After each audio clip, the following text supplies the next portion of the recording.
बैठकर माँ पार्वती जी ने गहन चिंतन किया और इतना चिंतन किया कि पार्वती जी के तन के जो वस्त्र थे वो भी गल चुके थे।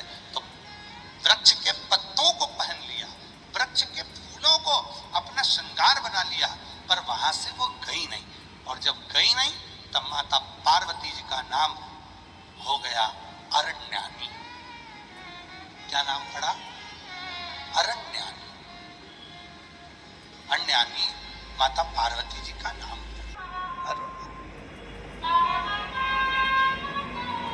अरण्यानी माता पार्वती का नाम हो गया। बैठी चिंता में बैठी, बहुत देख रही है, सब दुखी है, कोई सुखी नहीं है, सब संसार सागर का हर मानव दुखी है। इसीलिए शिव महापुराण की कथा कहती है देवी जी का एक स्वरूप अरण्यानी, जो आज भी भारत की भूमि पर कई मंदिर है माता के, उसमें एक प्रसिद्ध मंदिर है काशी बिहार में।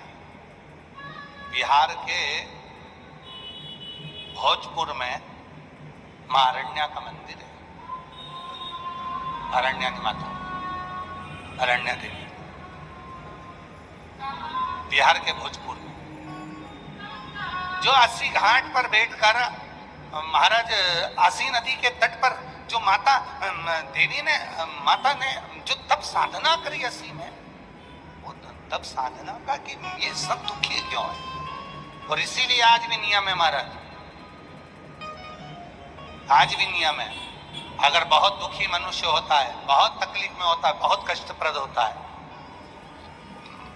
उसके दुख का जब कोई निवारण ही नहीं होता, कहीं कोर्ट का केस, कचहरी, थाना, पुलिस, डॉक्टर, कहीं एक्सीडेंट, कहीं फैक्ट्री चलती चलती बंद हो गई, व्यापार चलता चलता बेकार हो गया, हर तरह से जब वो हताश हो जाता है तब, अब आप लोग तो बिहार 7 लाल पुष्प या एक ही पुष्प की 7 लाल पत्तियां, 7 दुर्वा के साथ में, 7 लाल अक्षत के साथ में, यदि अरण्यानी देवी के नाम से यदि बेलपत्र के वृक्ष के नीचे समर्पित कर दिया जाता है तो वो अरण्यानी देवी तुम्हारे घर के जितने भी दुख होते हैं, चाहे कोर्ट से जुड़ा हो, पुलिस से जुड़ा हो, चाहे फैक्ट्री बंद हो रही हो, व्यापार बंद हो रहा हो, तो अरण्यानी देवी उसको संभाल लेती है और बल देकर उसको पुनः आगे बढ़ाती है। नासी, ये 80 साधारण नहीं है, ये वरुणा साधारण नहीं है। आप लोग तो सब वाराणसी के निवासी हो, तो आप लोगों को ज्यादा ज्ञान होगा कि इन नदियों के तट पर बैठकर कितनी साधना हुई होगी। क्यों भगवान वाराणसी में आकर बस गए, क्यों भगवान ये 2 नदियों के मध्य में आकर बस गए, ऐसा क्या हुआ? वरुणा और असी ने ऐसा कौन सा पुण्य फल पाया था जो ये गंगा मैया उनसे मिलने के लिए आ गई? ये गंगा का संगम हो गया। गंगा तो काशी में थी ही नहीं, गंगा तो काशी में थी ही नहीं।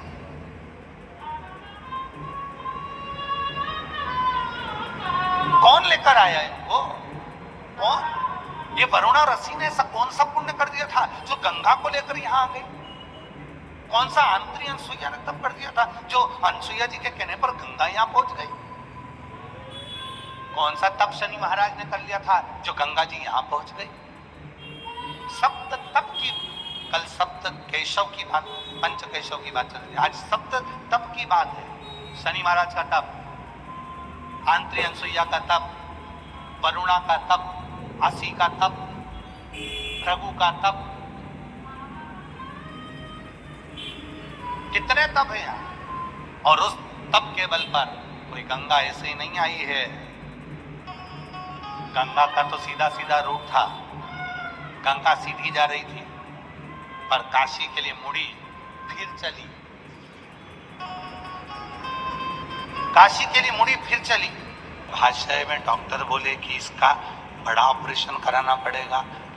हरनिया से अरण्यानी देवी के नाम से यदि बेलपत्र के वृक्ष के नीचे समर्पित कर दिया जाता है तो वो अरण्यानी देवी तुम्हारे घर के जितने भी दुख होते हैं, चाहे कोर्ट से जुड़ा हो, पुलिस से जुड़ा हो, चाहे फैक्ट्री बंद हो रही हो, व्यापार बंद हो रहा हो, तो अरण्यानी देवी उसको संभाल लेती है और बल देकर उसको पुनः आगे बढ़ाती है। अरे वरुणा और अस्सी जिसके बीच में बसी है वाराणसी जा रही थी, पर काशी के लिए मुड़ी फिर चली। काशी के लिए मुड़ी फिर चली। स्थापित करने वाला गंगा मैया किसके कहने पर क्यों आई, किस तप के बल पर, किस साधना के बल पर, किस भाव से यहां पहुंच गई, कभी विचार करिए। अस्सी के तट पर कौन सी देवी है?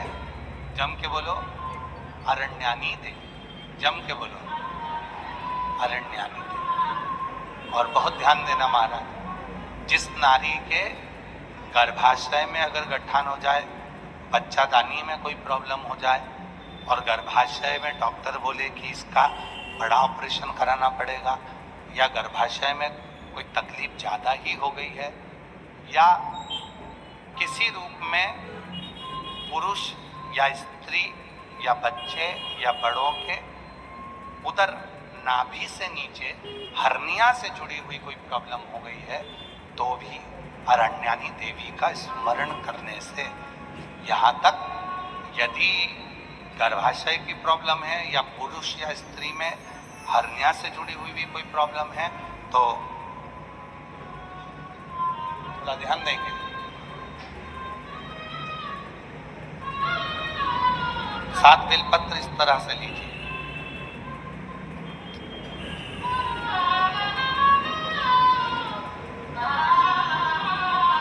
ये 7 बेलपत्र लीजिए। एक हाथ में जल, परंतु उस जल का जो लोटा होता है, उस जल के लोटे में मुख होता है, ठीक है? तो उस जल को हमें मुख वाले लोटे में ना लेकर उसको या तो पंच पात्र वाले पात्र में ले लें, या फिर खुले हुए बर्तन में जिसका मुख खुला हो। कटोरी है, कटोरी का मुख नहीं बंधा होता, प्लेट का मुख नहीं बंधा होता, लोटे का मुख बंधा होता है। लोटा का मुख ऊपर से बंधा होता है, मतलब बंधा मतलब लोटा ऐसा आगे जाके संकीर्ण हो जाता है, नीचे से जुड़ा हो जाता है। खुला हुआ प्लेट ले लो, कटोरी ले लो। और जिसको भी बच्चादानी में कोई प्रॉब्लम है, बड़े ऑपरेशन का डॉक्टर बोल रहा है, कोई गर्भाशय में प्रॉब्लम हो गई, कोई हर्निया से जुड़ी हुई प्रॉब्लम हो गई, तो अरण्यानी देवी का नाम लेकर 7 बेलपत्र को आगे रखकर शिवजी पर उस जल को 7 बार, भले 2-2 बूंद चढ़े चाहे 4-4 बूंद चढ़े, वो 7 बार अरण्यानी देवी का नाम लेकर यदि वो जल चढ़ाया जाता है, 7 बेलपत्र को वापस लाया जाता है, उठाया हुआ जल बैठकर आचमन किया जाता है, और एक एक बेलपत्र को 7 दिन तक रोज एक एक खाया जाता है। उसके 12 दिन के बाद आप जांच करा लो, आपकी हर्निया में और आपके बच्चादानी में कोई प्रॉब्लम नजर, कहीं ना कहीं बाबा कृपा करें। और अगर आती भी है तो डॉक्टर का साथ में दवाइयाँ भी लेना है, इलाज भी कराना है। हमने एक बात पहले भी कही थी, डॉक्टर शिव का एक रूप है। ये नहीं कि हम ये कर रहे हैं तो डॉक्टर की दवा ना लें, डॉक्टर की भी दवा लें। डॉक्टर को शिव मान, पर उसके साथ में अरण्यानी देवी का स्मरण भी करें। कल बाबा जी कह रहे थे कि एक बेलपत्र में वो औषधि है, और बाबा जी जब से लोगों ने बेलपत्र खाना चालू करी, रुद्राक्ष का पानी पीना चालू करा, तब से रिसर्च सेंटरों में रिसर्च हो रहा है कि इस बेलपत्र में ऐसा क्या है, रुद्राक्ष में ऐसा क्या है कि रुद्राक्ष के जल से लोग ठीक हो जाते हैं, बेलपत्र के सेवन से। फिर से बोलो एक बार, कौन सी देवी है? अरण्यानी देवी। और अगर इस देवी का दर्शन करना है तो कहाँ जाना पड़ेगा अपने को? बिहार के भोजपुर में अरण्या देवी का मंदिर है। कौन से कपड़े पहनती है माता? वृक्ष के पत्तों के। कौन से वस्त्र धारण करती है माता? वृक्ष की छालों के। माता कौन सा आभूषण पहनती है? वृक्ष के फूल के। अरण्य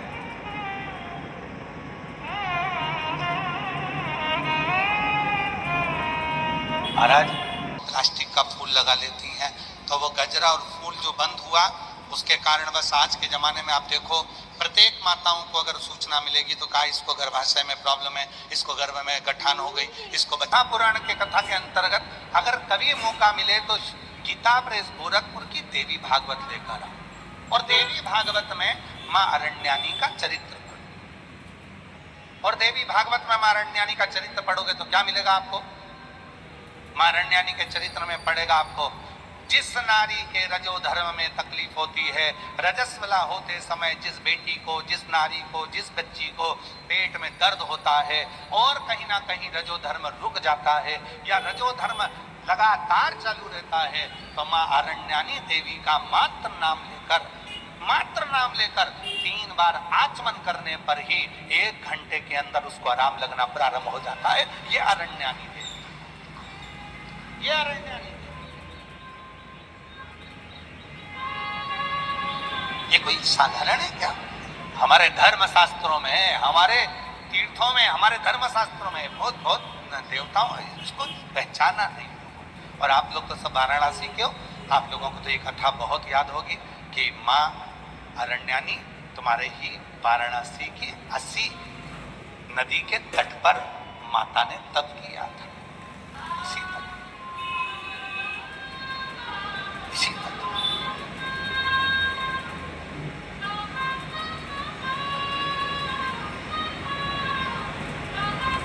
और शिव शंकर भोले भाले मां गोरा के घर वाले, तुमको लाखों प्रणाम, तुमको लाखों प्रणाम।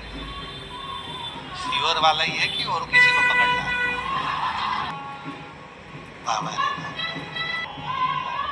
और जलन इस बात की होती है कि तुमने कौन सा पुण्य करा होगा जो मेरे भोलेनाथ ने तुमको काशी का निवास दिया होगा।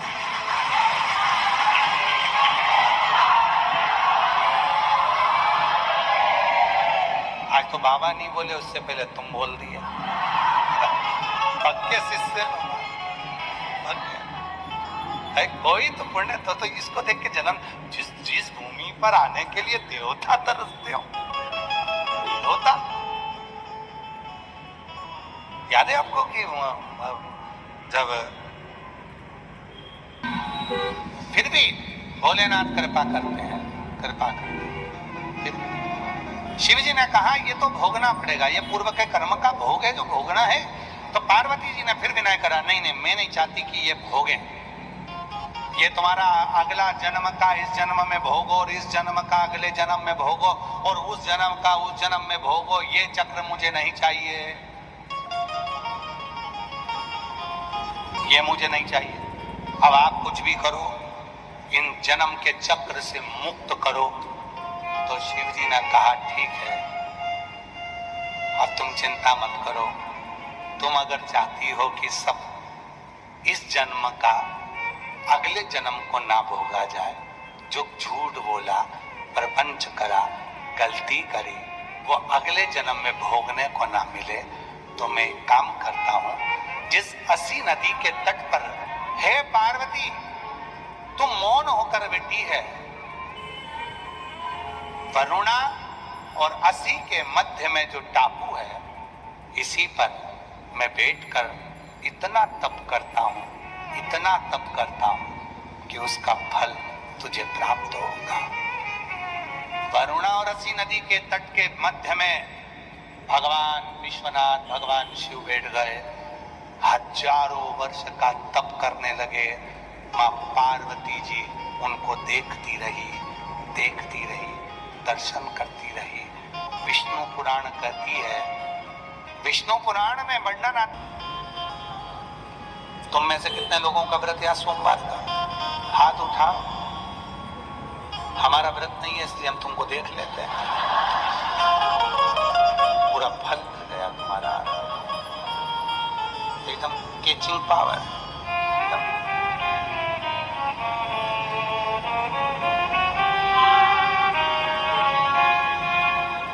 और देख लो आस्था चैनल वाले जितने भी बैठे हैं, जितने सोशल मीडिया पर कथा सुन रहे हो, आस्था वाले तुम सबको इनका मुख का दर्शन करा रहे हैं। अच्छे से कर लो जिनका व्रत नहीं है।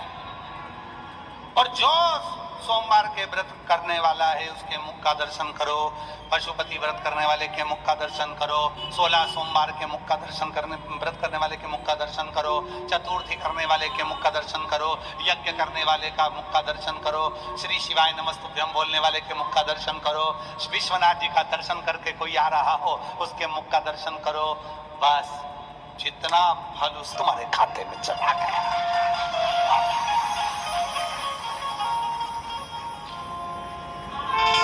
उठाओ जरा हाथ उठाओ, सोमवार वाले उठाओ, सबको गिराना मत, जब तक हम नहीं देख लें। अच्छा दिखाओ रे, आज तक दिखाओ, सबके कल्याण होगा, जरा दिखाओ, सबको दिखाओ, सबका कल्याण होगा। हर हाथ बस रखो रखो रखो। आज 50%